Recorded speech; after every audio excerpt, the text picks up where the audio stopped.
ప్రతి సంవత్సరం మార్చ్ 22 అంతర్జాతీయ జల దినోత్సవం, వరల్డ్ వాటర్ డే.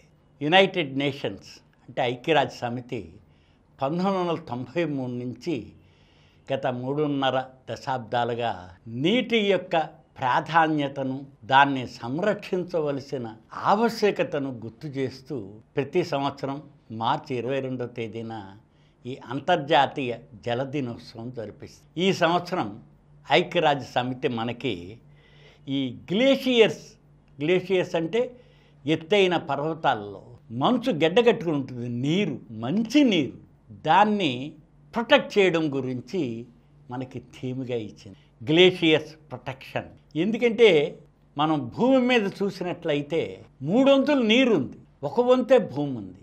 కానీ 300 నీటిలో సముద్రంలో ఉన్న నీరు 97%. సముద్రంలో ఉన్న నీరు 3 వంతుల భూమి మీద ఉంది కాబట్టి రకరకాల లవణాలు, మినరల్స్ ఇవన్నీ కలిసిపోతాయి. అందుకని అది ఉప్పగా ఉంటుంది. సముద్రపు నీరు ఉప్పగా ఉంటుంది, దేనికి పనికిరాదు.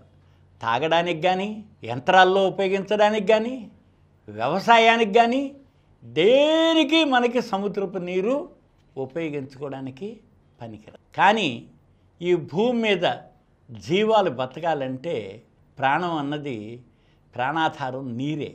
మన సూర్య కుటుంబంలో ఏ గ్రహానికి లేని నీటి వనరులు మన భూమి మీద ఉన్నాయి. మన స్పేస్ శాస్త్రజ్ఞులు, నాసా వాళ్ళు కూడా అన్వేషణ చేస్తున్నారు, ఇతర గ్రహాల్లో ఏమైనా నీటి చారలు ఉన్నాయేమో ఎక్కడైనా.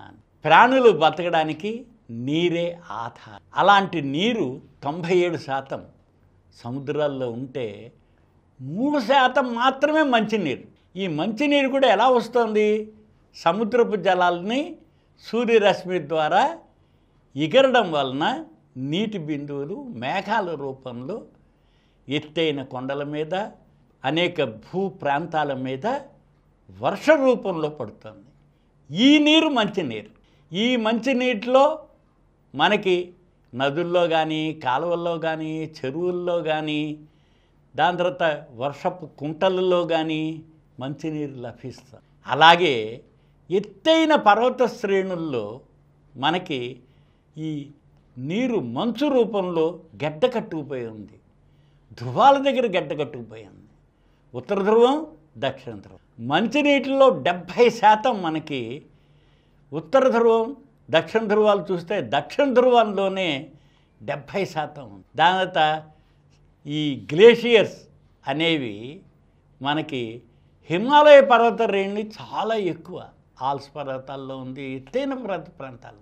మన హిందూ కుష్ అంటారు అనమాట పర్వత శ్రేణి హిమాలయ. 3500 కిలోమీటర్ల లెంగ్త్ను ఉంటుంది.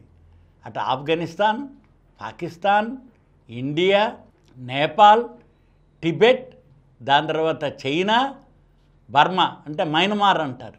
వీటి వరకు భాగంలో హిమాలయాల్లో విపరీతంగా ఈ గ్లేషియర్స్. మన సింధు నది కానీ, గంగా నది కానీ, అటు టిబెట్టు, చైనా వైపు బ్రహ్మపుత్ర ఇది కానీ, ఇలాంటి మేజర్ రివర్స్ అన్నీ కూడా ఇవన్నీ మనకి ఈ గ్లేషియర్స్ ద్వారానే వస్తాయి. ఇవే మంచినీళ్ళు. ఈ మంచినీళ్ళే మనం తాగడానికి, ప్రాణులు బతకడానికి కావాల్సిన జంతువులకి అన్నిటికీ అన్నమాట. వ్యవసాయానికి సాధారణంగా వ్యవసాయంలోనే 80% వాటర్ వెళ్ళిపోతుంది, 70 to 80%. పారిశ్రామిక రంగాలు, దాని తర్వాత మనం యాంత్రిక దీనిలో యంత్రాల్లో ఉపయోగించడానికి, రన్ అవ్వడానికి కావలసిన అన్నమాట. దాని తర్వాత ఈకోసిస్టమ్ అంతా సర్వైవ్ అవ్వడానికి కూడా ఈ మంచినీరే కావాలి. అందుకని ఈ గ్లేషియర్సు మనం కనుక చూసినట్టయితే గత 30 సంవత్సరాల్లో 600 బిలియన్ టన్నుల మనకి మంచు కరిగిపోతూ ఉంది. ఎందుకు కరిగిపోతుంది? గ్లోబల్ క్లైమేట్ చేంజ్ అంటే గ్లోబల్ వార్మింగ్. ఎందుకు గ్లోబల్ వార్మింగ్ వస్తుంది మనకి? మనం 150 సంవత్సరాలుగా పారిశ్రామిక విప్లవం వచ్చిన తర్వాత మనం చూసినట్టయితే ఈ ఫాసిల్ ఫ్యూయల్స్ అంటే బొగ్గు, పెట్రోలు, డీజిలు ఇవన్నీ మనం బర్న్ చేస్తున్నాం. బర్న్ చేసేసరికల్లా వాతావరణం వేడెక్కిపోతుంది, గ్రీన్ హౌస్ ఎఫెక్ట్ ఏర్పడుతుంది, కార్బన్ డైఆక్సైడ్ విపరీతంగా లిబరేట్ అవుతుంది. కార్బన్ డైఆక్సైడ్, మీథేన్ ఇవన్నీ వాటర్ వేపర్ ఇవన్నీ ఏంటంటే హీట్ని రిటైన్ చేస్తాయి, ఇముడ్చుకుంటాయి. మన వాతావరణంలో కార్బన్ డైఆక్సైడ్ సూర్యరశ్మి నుంచి వచ్చిన వేడిని కొంత భాగం రిఫ్లెక్ట్ చేసేస్తుంది. ఓజోన్ లేయర్ ఉంది, ఓజోన్ లేయరు చాలా వరకు హార్మ్ఫుల్ దీన్నంత కిరణాలన్నింటినీ అది ఎలిమినేట్ చేసేస్తూ ఉంటుంది. అలాంటిది ఈ దీనిలో చూసి గ్రీన్ హౌస్ ఎఫెక్ట్ వలన ఓజోన్ పొర కూడా పలచబడిపోయింది, చిల్లుబడిపోయింది అంటున్నాం మనం. దానివల్ల ఏమవుతుంది, సూర్యరశ్మి వచ్చి భూతాపం పెరిగిపోతుంది, గ్లోబల్ వార్మింగ్. అందుకని గ్లోబల్ వార్మింగ్ తగ్గాలి, క్లైమేట్ చేంజ్లో మార్పులు మనం అరికట్టాలి అని అంటే మన మీదే ఆధారపడింది. అందుకనే వ్యవసాయం కానీ, పశుపోషణ కానీ, జంతువులు కానీ, నేచర్ కానీ ఇదంతా ఇప్పుడు మానవుడి యొక్క దయాదాక్షిణ్యాల మీద ఆధారపడింది. ఈకోసిస్టమ్ అంటాం జనరల్గా పదం అందరికీ అందుబాటులో తెలిసేటి. ఈ భూగోళం మీద ఇంత జీవం ఉంది అంటే ఆ ఈకోసిస్టమ్ బ్యాలెన్స్ అవ్వబట్టే.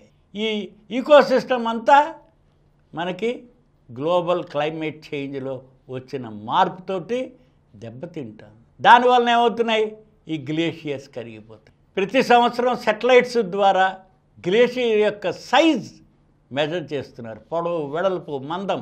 అలాగే ఉత్తర ధ్రువ ప్రాంతంలో కూడా మంచు తగ్గిపోతుంది. తగ్గిపోయేసరికి కడిగేసరికల్లా ఏమవుతుంది, మంచు రూపంలో ఉంటే చల్లగా ఉంటుంది, మంచు కరిగేసరికల్లా వాటర్ కింద మారుతుంది. వాటర్ హీట్ని రిటైన్ చేస్తుంది, అది ఎగరడానికి వాటర్కి. అందుకని ఏమైపోతుంది, నీరు కింద మారిపోయి మంచు తగ్గిపోతూ ఉండేసరికల్లా ఆ సముద్రంలోకి చేరితే వాటర్ రైజ్ అవుతుంది, సముద్ర మట్టాలు రైజ్ అయిపోతున్నాయి.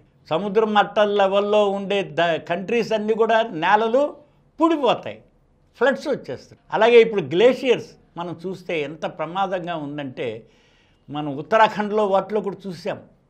ఈ గ్లేషియర్స్ కరిగేసరికల్లా వరదలు వచ్చేస్తాయి, వరదలు వచ్చేస్తే నదులు పొంగుతాయి, నదులు పొంగేసరికల్లా మనకి చాలా డ్యామేజ్ అవుతూ ఉంటుంది, పంటలు నాశనం అయిపోతాయి.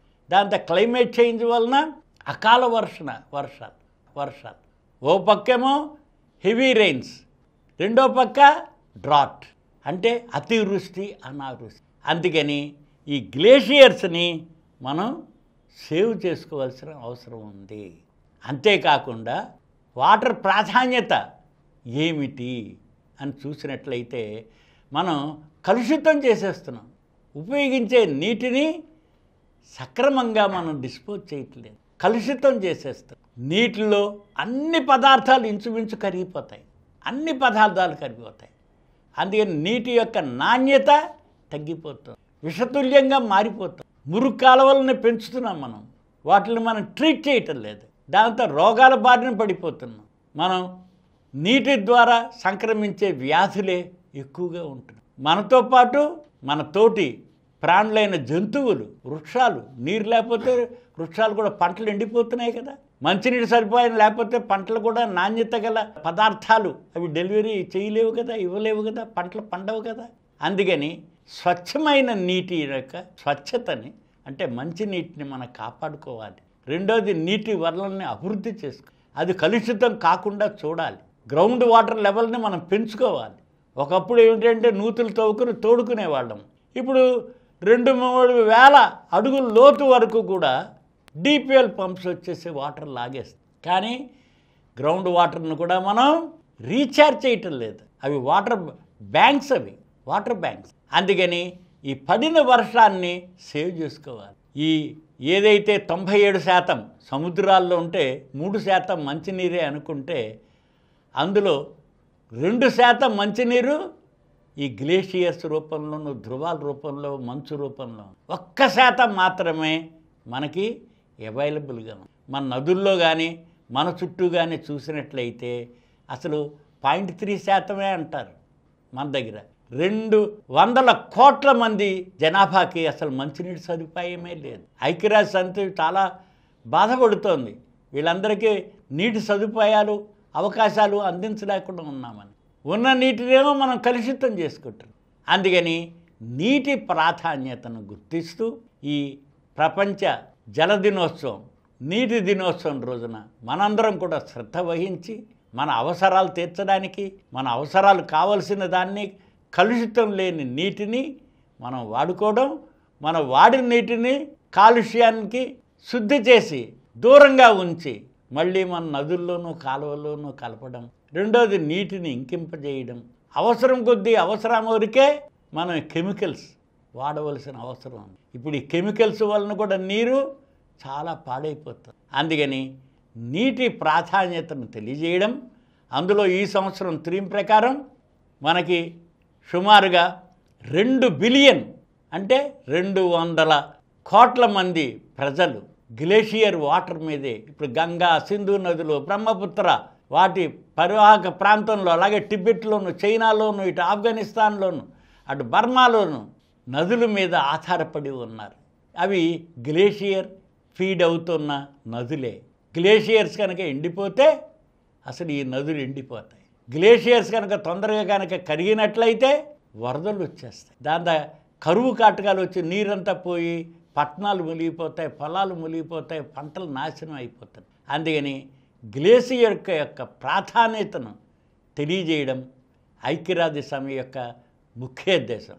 ఈ సంవత్సరం ప్రపంచ జల దినోత్సవ సందర్భంగా మార్చి 22వ తేదీన ఈ గ్లేషియర్స్ యొక్క ప్రాముఖ్యతను తెలియజేస్తూ అందరికీ ఈ అవకాశం కలిగిద్దామనే ఉద్దేశంతో మనం శ్రద్ధగా నీటి వినియోగంలో ఉపయోగిస్తామని చెప్పి, పరిశీలిస్తామని, వాటిని చక్కగా ఉపయోగించుకుంటామని, ఇతరులకి తెలియజేస్తామని చెప్పి ఉద్దేశంతో ఈ ఎపిసోడ్ మనం జలదినోత్సవం సందర్భంగా చెప్పుకోవడం జరుగుతుంది.